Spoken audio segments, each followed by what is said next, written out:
It is an absolute delight for me to introduce the amazing trombonist that's about to come up and give this presentation today. My name is Dr. Bradley Mahler. I'm low brass faculty here at Dominguez Hills. I coach trombone, euphonium, tuba, teach classes, and for the last, I want to say, 2-ish years, I've had the pleasure of working with Ralph through classical repertoire, jazz repertoire, all his interests in his bands. He does arranging, he does the full gamut. He is really a ball of energy and eager to learn, eager to pick things up, eager to collaborate, and it's been my pleasure to work with him on this presentation, The Breath of Jazz. So without any further ado, give it up for Ralph.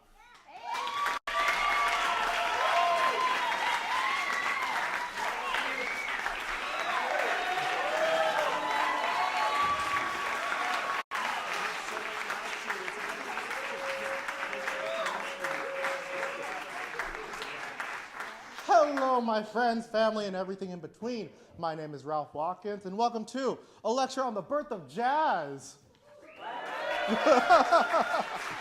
Now, as we get started, it's important to know that this is not a lecture about jazz itself. Rather, it is a lecture on the genres and the elements of music that, when they come together, create jazz. So let's get started. Jazz is a metaphor for democracy. We all have to listen to each other. We all have something to say. That was a quote by Wynton Marsalis. Now, you see, a cool thing about Wynton Marsalis, amazing, famous jazz trumpeter, he and I both share the same birthday. So we're basically besties. So what is jazz? Jazz can be derived in sort of 4 elements. It is a uniquely American idea. All the elements that I will be talking to you about today spawn from here. Not only are all the elements come here, everything that goes after this will all spawn from here. It's a uniquely American idea. It has a lot of improvisation. The idea of music being played and expressing your own ideas on top of a pre-written song. On top of that, we have syncopation, the idea of energy, the idea of playing off rhythm as differently as we would know from standard Western classical music. And then after that, we have emotional storytelling. This will be somewhat eventually a heavy topic. The idea that jazz is built upon generations of other genres, and those generations of people were either enslaved or systematically brought down in some way, shape, or form. And we still get a beautiful sounds and genres from that. I'm going to be basing my whole lecture on 3 main pillars. These pillars jazz touch upon the marching band arts and its instrumentation, ragtime and its syncopation, and blues and spirituals and their emotions involved into it. But how and where do we sort of get these genres? To set the stage, we have to look at the epicenter. The epicenter being a little place I love to call, pausing for dramatic effect,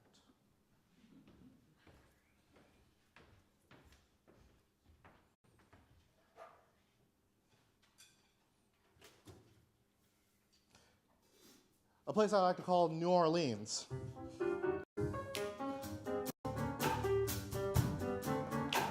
Oh, clap your hands, Rob. Again. Yeah! In the Southland, there's a city. So here's the thing. I am scared of copyright, and more importantly, I'm scared of the mouse. So we're gonna. Anyway, so New Orleans. Thank you. So New Orleans, it's a port town built by the French people in 1717. In the 1900s, it had a population of over 287,000 people. Now, if we look 100 years prior, it's only 8,000. Half of them being white people, and mostly the other half being either black enslaved or black colored free people. The population was made up of slaves, Canadians, prostitutes, troops, craftsmen, and a unique people known as the Creole. The Creole are black French people that offer a wealth of cultural influences alongside enslaved West Africans. Now that we know about where we're getting all this from, let's talk about the timeline. Before I start, it's important to know that most of this timeline is not when things happened, but when things are popularized. Okay. The black people, being enslaved and all, have a rich history of not having great educations. So we don't necessarily know exact dates of when things happened because most of it was word spoken, orally given. So we can only go off of when it popularized. So we start in the 1820s, where marching bands during the Civil Era start to emerge and be popular for reasons we'll get into later. In 1860, between that and 1890, the war ends, Reconstruction begins, and New Orleans starts to become a hub of celebration. In 1890, ragtime starts to emerge. Folks like Scott Joplin become prevalent. And 1990 is when the blues form starts to take shape. Now that's an important thing because unlike all the other forms I just mentioned, that was the first time that the blues itself was published by a man named W.C. Handy. He didn't create the blues, but through generations of getting the blues out there, he was the first one to write down the form. Now, as we get into the 1910s, 1920s, early jazz starts to really emerge. Some people like Buddy Bolton and Jelly Roll Morton start to really be prevalent in the genre. They are the first ones to start making waves. Now, which one was the first? Sources are unclear. Let's just say, when it comes to claiming credit for a hot new thing, people talk. So let's get into it. Marching music, marching bands, brass bands. Starting around the 1820s, they were used during the Civil War to help boost morale and to provide entertainment. Think, I have me and several thousand of my comrades going from one county to the next county to the next county without cars, without bikes, just by foot, theoretically on their way to fight a battle that may cost their life. It is highly demoralizing. So marching bands were used to raise spirits, to raise morale. After that, after the war, the bands were used for all kinds of celebrations, from holidays to funerals, also known as celebrations of life. If there was a reason to parade around the streets, especially in New Orleans, marching bands were heavily used. The defining characteristics of marching bands is its tempo being roughly around 100 BPM to 120 BPM, meaning beats per minute, meaning the speed that we go at. It has typically energetic syncopation involved, meaning playing on the off beats as its primary source of melodic intricacies. And on top of that, it's its instrumentation. The instrumentation being trombones, trumpets, tubas, bass trombones, snares, clarinets, and later the saxophone will be added to the fold. Some of the earliest brass bands to emerge in New Orleans were Onward, Excelsior, and Eureka Brass Band. Here is an example of the Eureka Brass Band in its original entirety.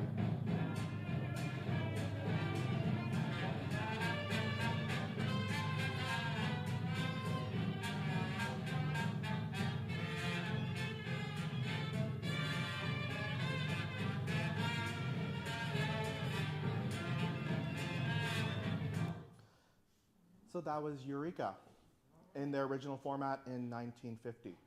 Now, I would love to perform for you an example of a marching tune called Mr. Trombonology. It was written by Nathaniel C. Davis in 1917. And so Nathaniel C. Davis was an Army vet during World War I. And that is probably the least interesting thing about this man. Yeah. So let's look right before his life. Not only was he black, but he was a black educator. Not only was he a black educator, but he was a music teacher. Not only was he a black music teacher, he traveled from place to place teaching the blind. Exactly. And immediately after the war, he started writing marching band tunes. He wrote a series of 5. I am playing the second one in the series called Mr. Tromboneology. The previous one that showed great success was Oh Slip It Man. Now the thing about these tunes that are important is they're all made for trombone. They're made using a very interesting technique called smearing, also known as the glissando, as part of its melodic elements. Last thing I'll say before I perform this is, what does a marching band tune sound like typically? It involves an A section, it involves a B section, being themes, and then lastly it'll have a subdued trio section. So I'd like to perform this for you. All right. Bring it on.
Oh, yeah, isn't that a doozy?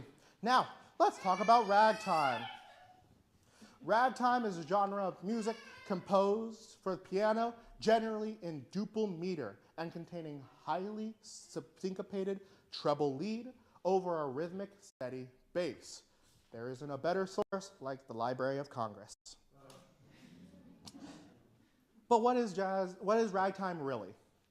Ragtime, to condense that, is piano music for home entertainment. There's that word again. The genre uses techniques of harmony, standardized by European classical music, while also incorporating African rhythms, syncopation being the idea, syncopation being if I were to have a melody with a strong emphasis on the downbeat, da, da, dee, dee, da, then having syncopation would be having more emphasis on the upbeat, being da, ba, ba, da, ba. Yeah, you feel it.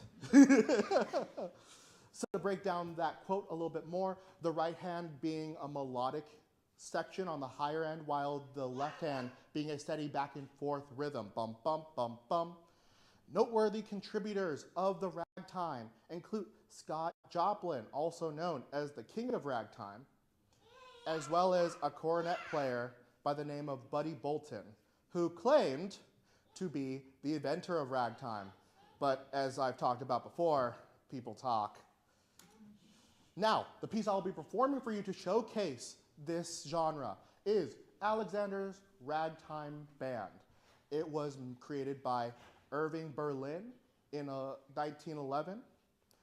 It was his first international success, but this man had a crazy career. He wrote many hits that became staples and part of the American pantheon, thus being included in a book known as the Great American Songbook. Classic songs such as Always, White Christmas, God Bless America, if you know them, can all be attributed to him. So I present to you Alexander's Ragtime Band. All right. Bring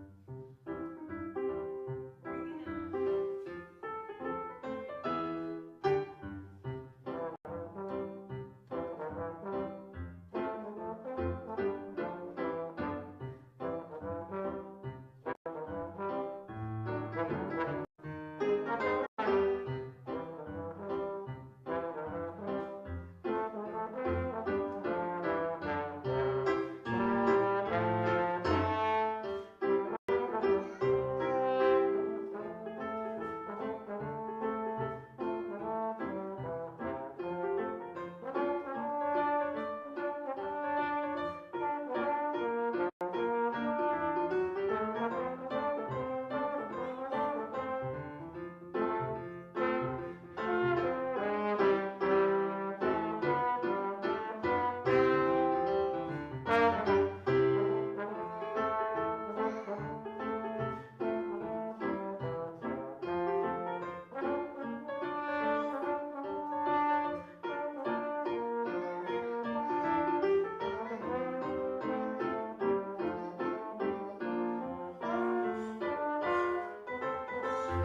As we continue on, I must stop and pause to make you aware of something.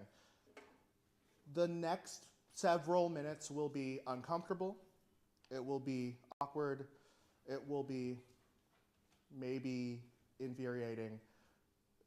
There is your trigger warning. I apologize in advance, but it is important to know these things because they are the backbone of everything we talk about for the rest of now. So, how do we get ragtime? How do we really understand this genre? Let's talk about the cakewalk. The cakewalk, contrary to the ragtime, shares a lot of its same elements. It sounds very similar, except for one distinct thing. The cakewalk is syncopated piano music specifically for dancing, getting down with it, getting jiggy, etc. To look back even further into its real origins, we have to look at the minstrel shows. The minstrel shows were traveling shows that showcased skits and dances and musical numbers of all the sorts with an all-black membership. Well, not really. The performers were all black, but not everybody in the minstrel shows were black. This is where we introduce blackface. To think of why this would be is to understand that during this period of time, black people were not considered people. They were considered more a cartoon, a costume, something to be laughed at and depicted as comical, not real. And that sort of helps inform our later ideas and even today. The minstrel shows gave us a lot of folk songs, happy tunes that we associate today. My example is Turkey in the Straw. It was written by George Washington Dixon. I say written in air quotes because the tune came from much earlier, and he appropriated and added it to his minstrel shows. It became more popular under a different name in 1934. He was among the first people as a white person to wear blackface. He later in life became a journalist and stopped doing the minstrel shows. That's not here nor there. This arrangement of Turkey in the Straw has been arranged by Mr. Adam Cormandy, my good friend. This version uses elements of call and response, as well as comical sounds and elements to allude to this piece's original performance atmosphere for your entertainment and pleasure.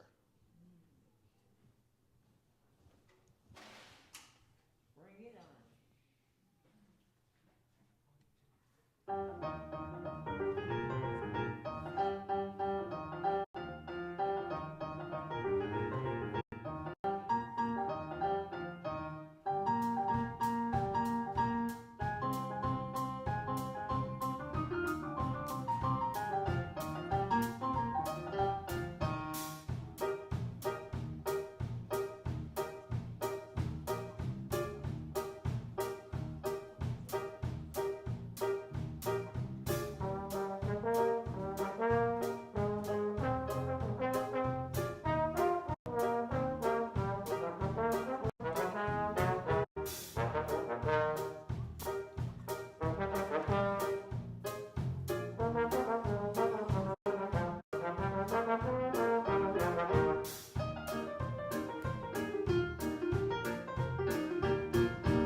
So, Turkey in the Straw had another name, also known as Old Zip Coon. The lyrics are terrible to say the least. Let me actually show you. Arnold Scholar sings, possum up a gum tree and Goonie in the holler. Possum up a gum tree, Goonie on a stump. Possum up a gum tree, Goonie on a stump. Possum up a gum tree, Goonie on a stump. Then over double trouble, Zip Coon will jump. Oh, oh, zip-a-dutton-dutton-dutton, zip-a-dutton-day. Zip-a-dutton-dutton-dutton-dutton-day. Zip-a-dutton-dutton-dutton, zip-a-dutton-day. Zip-a-dutton-dutton-dutton, zip-a-dutton-day. It's important to know that tagline, zip-a-dun-dun-dun-dun-dun-day. It sounds very familiar, doesn't it? Like a certain water ride we may or may not know. You know the words. Come on, sing it with me. Ready, and zippity-doo-dah, zippity, and stop again. Copyright scared me, mouth scared me more. So we're going to move on. But no, those connotations and why some people don't like that song, as well as the movie itself. Now, let's move on to the spiritual and the work song. The spiritual and the work song are a non-formal expression of stories for entertainment. Now, the difference between why those two are both entertainment is why they were both entertainment songs. The work song was used to share stories and to express resilience in the face of an extremely long 12, 14, 16, 20-hour back-breaking work day. While the spiritual was expressive to a call of a higher power, in most cases requesting freedom from enslavement or the strength to continue. Keep in mind, the people of these times where the spiritual was most prevalent was to a God that they didn't ask for. Now, a few elements of music that makes the spirituals and the work songs so unique is the idea of a field hollerer, someone that sings above everybody else. Think of your Arianas, your Mariahs, your Shakiras. I can go on. We get that tradition from our field hollerers, as well as the use of call and response. I say a thing, then you say a thing, right? We share in the moment, as well as the use of the blue note, we'll talk more about later, crying out frustrations for a many of reasons. These techniques will be used, as I explained, in later genres as music develops. Now, I would love to share with you the experience of a work song. Now, as much as I would love to take every single one of you back to my home and help me get some chores done, we can't really do that and take a little too much time. But I would still like to express this in some form of way. So, if I may invite you all to help me out. Repeat after me.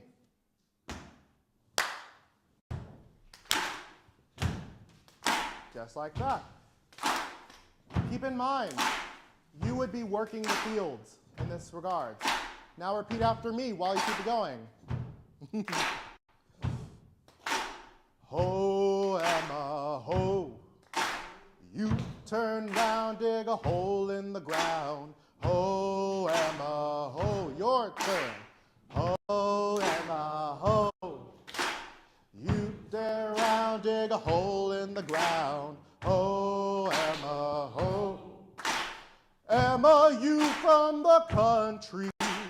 Ho, Emma, ho. You turn around, dig a hole in the ground. Ho, Emma, ho. Emma, help me pull these weeds. Ho, Emma, ho.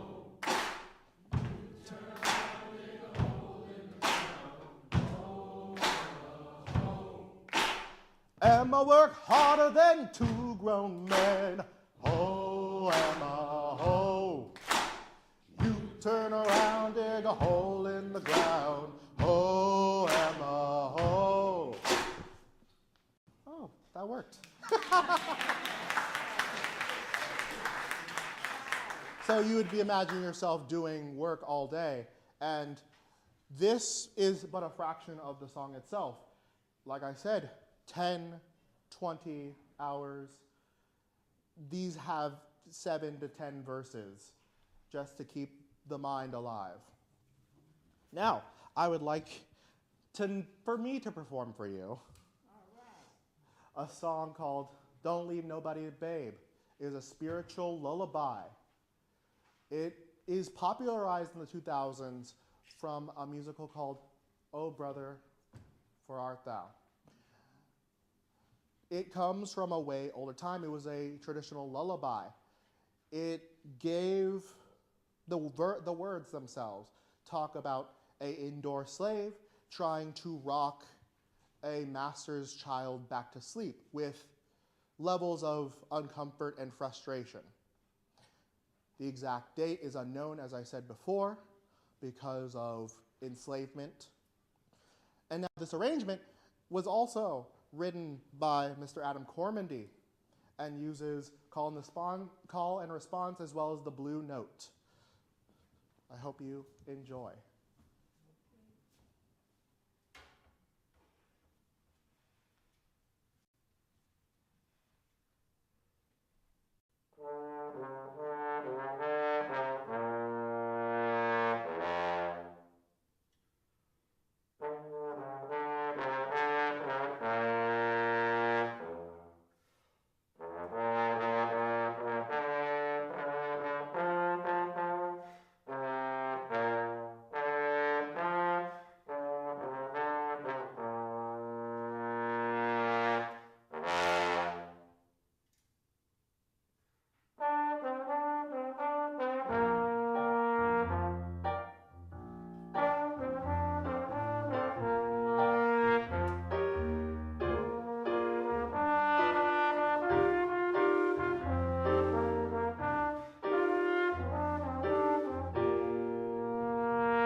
As we close closer to the end of our night, let's talk about the final pillar of jazz, which is the blues.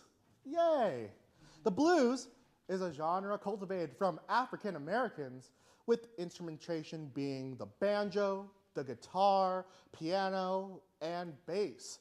The genre is used soulfully, and non-traditional note choices were used to express sorrow, pain, resilience, and the genre itself was used as an outlet for rebellion and entertainment after a long, hard day. 2 elements of music is important. Mr. Adam Cormandy, can you join me on the piano? The first is the blue note, as I talked about earlier. The blue note in music theory is the third note lowered, as well as the seventh note lowered, but that's not what it really is about. As I said before, it is an expression of pain from uneducated, I'm going to go with uneducated black men and women crying out a way to rebel and show some emotion that will not get them killed. In addition, we get the blues form, which starts to be really prevalent in creating jazz. The blues form is also known as the 12-bar blues, is 12 measures broken into 3 sections. The first section being on the 1 chord, also known as home, followed by 2 measures of the 4 chord, sort of the I want to go home chord, followed by 2 measures back to the 1. After that, we hit the 5 chord, which is take me home, followed by the 4 again, ooh, and the 1 taking us back home. Ooh, thank you. This sort of format, as well as the blue note, becomes a staple in many other genres. This is the foundation. Now, the tune I would love to express for you that will give us a sense of the blues is a tune called All Blues. It was written by Miles Davis in 1959 off of his album Kind of Blue. Now, Kind of Blue is interesting because it is the best-selling jazz record out there as of now. Not only that, but the album itself is an amazing culmination of tunes that are accessible. I personally love this album because I use it to teach transcription too. Transcription being the art of repeating what you hear and copying it for your own. Generational things, as I've talked about before. In addition to this being that, this tune also is in 6/8, meaning instead of 1, 2, 3, 4, it is 1 and a 2 and a 1 and a 2 and a. On top of that, during that last set, the 5-4-1, we throw in a minor 6 chord. But the cool thing I love about this tune is it has a really iconic bass line that goes something like,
Thank you all.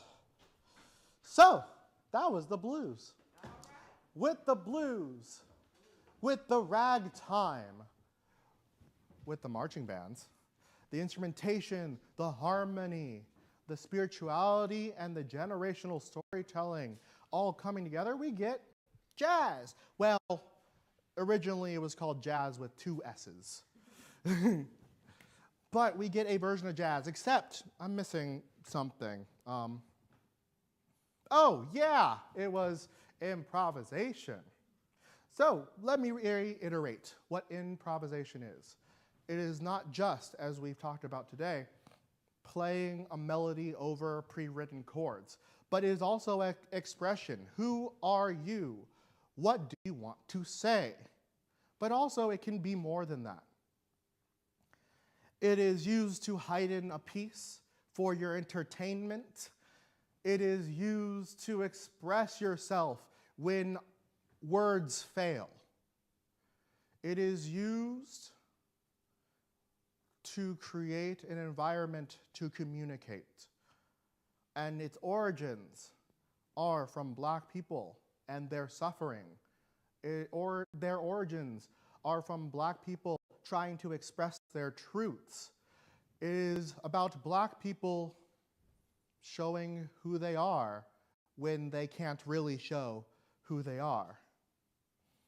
And so, to embody all of that, as we close out tonight, I give you an additional tune, a world premiere of my original composition, a song called Why Not Me?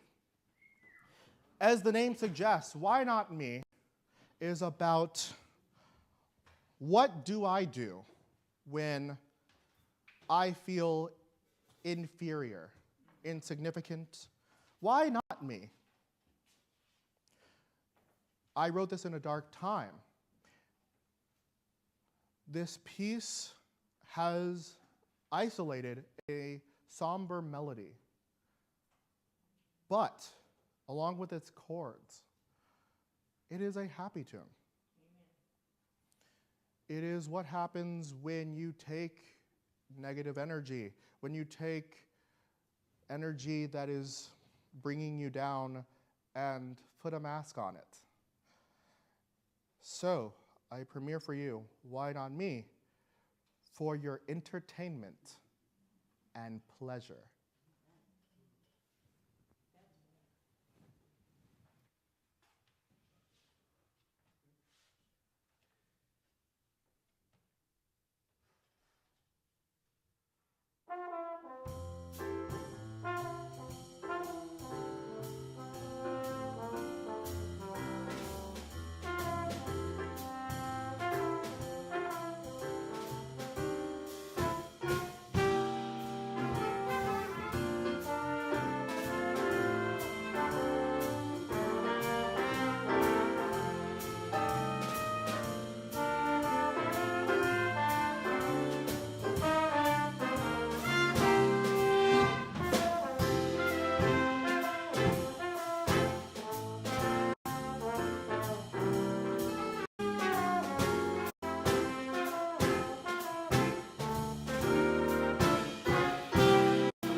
Jazz is a favorite genre of mine. It evolves as the decades goes, getting bigger and more interpretive, with its tradition still being used today, with its roots still being Black. We still keep going on. I thank you all so much for joining me on this journey to experience the birth of jazz. I hope you all have an amazing night. Before I go, I must introduce the people that were playing behind me. Can you all get on stage, please?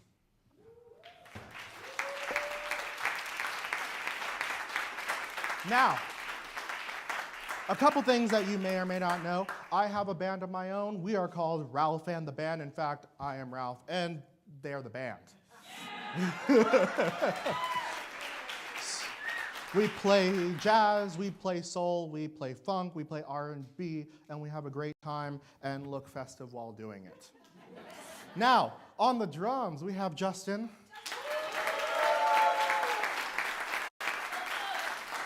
On the tenor sax, we have Chris. On the trumpet, we have Sun Ra. Rocking that bass, we have Damani. And helping with the arrangements, but also a killer keys player, Adam.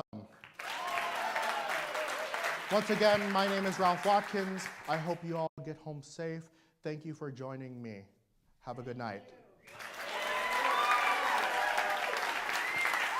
Together?